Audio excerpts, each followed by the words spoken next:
Les Buscarles.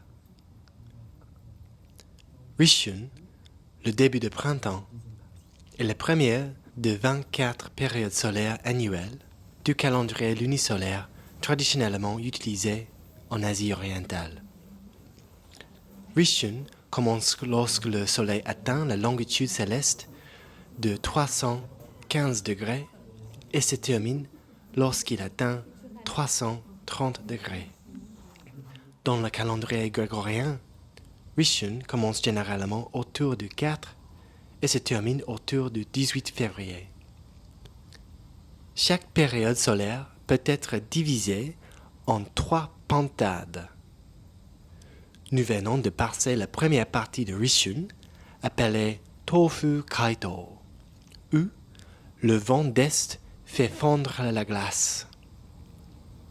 Aujourd'hui, nous nous trouvons dans la deuxième partie de Rishun, appelée Kō Kenkan, où la buscarle chante à nouveau. Pour nous, en Europe, nous pouvons faire le lien avec la première fois que nous entendons mésange et rouge-gorge chanter au début du printemps. Je vous propose maintenant d'écouter le chant de la buscarle chanteuse du Japon.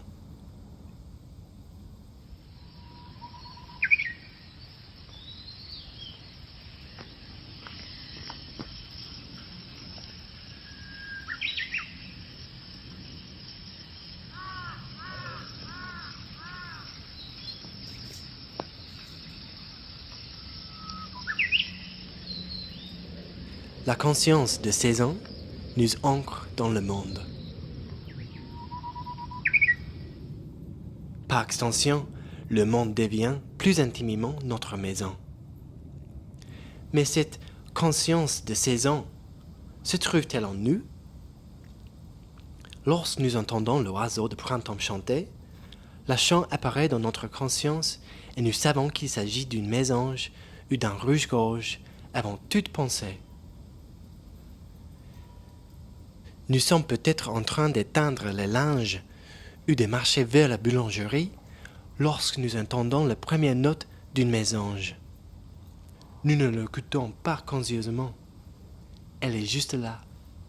Mais nous n'avons aucune difficulté à savoir qu'une mésange chante, même sans penser à l'écouter.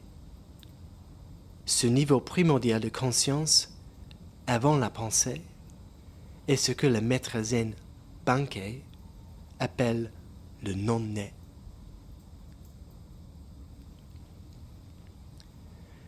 C'est dans l'esprit non-né que se trouve notre conscience de saison.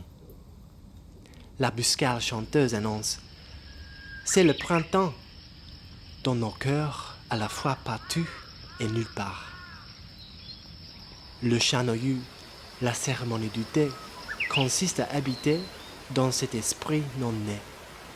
Dans le non-né, dans le Shanoyu, tout est parfaitement résolu.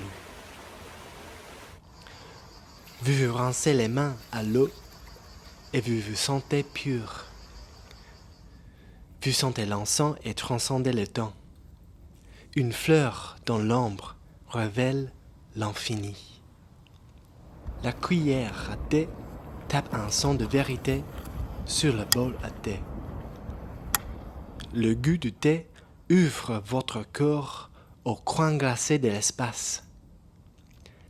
Ces moments de pureté, de transcendance et de vérité sont votre sagesse illuminative qui se manifeste tout comme la saison. Le Kokin Wakashu comprend le poème suivant. Voici que dans la neige est arrivé le printemps. Les larmes de la buscarle, que le froid avait gelé, fondent-elles à présent? La compassion est l'expression naturelle de l'esprit non-né. J'aimerais que tout le monde, dans le monde entier, puisse boire le thé d'aujourd'hui.